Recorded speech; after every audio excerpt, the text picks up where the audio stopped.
Occasion ఏదైనా location ఎక్కడైనా తెలుగువారి వేడుక అంటే ఆలివ్ మిఠాయి ఉండాల్సిందే. బ్యాట్ పట్టి గ్రౌండ్ లో హెలికాప్టర్ షాట్ కొట్టే ధోని గన్ పట్టి పాకిస్తాన్ తో యుద్ధం చేసే టైం వచ్చింది.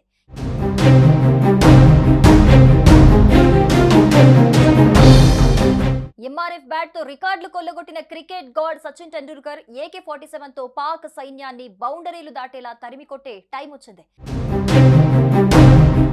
లూసిఫర్ 2 ఎంపురాన్ లో రియల్ వార్ లో తుపాకులతో చెలరేగిపోయిన మలయాళం హీరో మోహన్ లాల్ కి రియల్ వార్ లో చెలరేగే ఛాన్స్ వచ్చింది. ఇవన్నీ నిజంగా నిజమయ్యే అవకాశం ఉంది. కుదిరితే ధోనీని వార్ జోన్ లో చూడొచ్చు. వీలైతే సచిన్ ఇండియన్ ఆర్మీతో కలిసి పాక్ పై యుద్ధం చేయొచ్చు. ఇవన్నీ సాధ్యమే. త్వరలోనే ధోని, సచిన్ లాంటి పలువురు ప్రముఖులను ఆర్మీ డ్రెస్ లో యుద్ధ క్షేత్రంలో విరోచితంగా పోరాడుతుంటే చూసే ఛాన్స్ రావచ్చు. ఆ దిశగా కేంద్రం ఆదేశాలు జారీ చేసింది. టెరిటోరియల్ ఆర్మీని రంగంలోకి దింపాలని నిర్ణయించింది.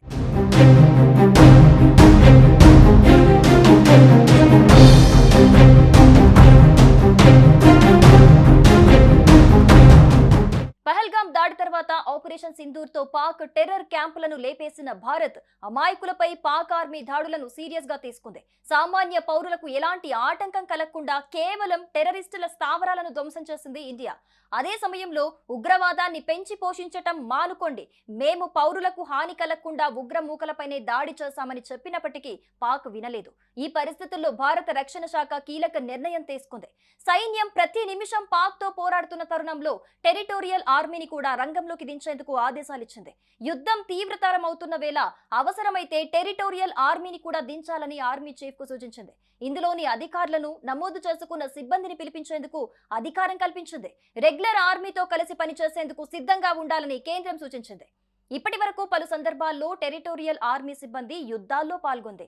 1962, 1965, 1971 యుద్ధాల్లో భారత సైన్యంతో కలిసి పనిచేశారు. ప్రకృతి వైపరీత్యాల సందర్భంగానూ సేవలందించారు. ఇటీవల కేరళ వరదల్లో స్టార్ నటుడు మోహన్ లాల్ తన వంతు సేవలు అందించిన సంగతి తెలిసిందే. అతడు కూడా టెరిటోరియల్ ఆర్మీలో లెఫ్టినెంట్ కర్నల్ స్థాయి అధికారి. ఈ జాబితాలో పలువురు సెలబ్రిటీలు కూడా ఉన్నారు. భారత మాజీ captain MS Dhoni, Sachin Tendulkar, Kapil Dev, Anurag Thakur, Abhinav Bindra lieutenant colonel స్థాయిలో ఉన్నారు. కనీస అర్హత, సర్వీసు పూర్తి చేసిన వారికి పింఛన్లతో పాటు ఇతర ప్రయోజనాలు, క్యాంటీన్, మెడికల్, LT అలవెన్స్లు అందిస్తారు.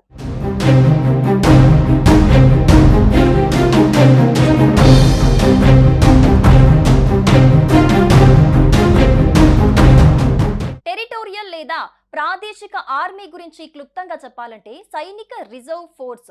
దేశంలో క్లిష్ట పరిస్థితులు ఎదురైనప్పుడు భారత ఆర్మీతో కలిసి ప్రత్యర్థితో తలపడేందుకు టెరిటోరియల్ ఆర్మీ సిద్ధంగా ఉంటుంది. ఇందులోని సిబ్బంది, అధికారులకు రెగ్యులర్ ఆర్మీ తరహాలోనే శిక్షణిస్తారు. వీరంతా బయట ఉద్యోగాలు చేసుకుంటూనే వాలంటీర్గా సైన్యంతో పనిచేస్తుంటారు. 1948లో భారత టెరిటోరియల్ ఆర్మీ చట్టం ఆమోదించారు. ఆ తర్వాత 1949లో అధికారికంగా ప్రారంభమైంది. ప్రస్తుతం దాదాపు 50,000 మంది వరకు ఈ ఆర్మీలో ఉన్నట్టు సమాచారం. వీరంతా రెగ్యులర్ ఆర్మీలో భాగమే అయినప్పటికీ నిరంతరం సైన్యంతోనే ఉండరు. అవసరమైన సందర్భాల్లో కథన, ప్రకృతి వైపరీత్యాల్లో రంగంలోకి దిగుతారు. టెరిటోరియల్ ఆర్మీ అధికారుల్లో పలువురు శౌర్య, విశిష్ట పురస్కారాలను అందుకున్నారు.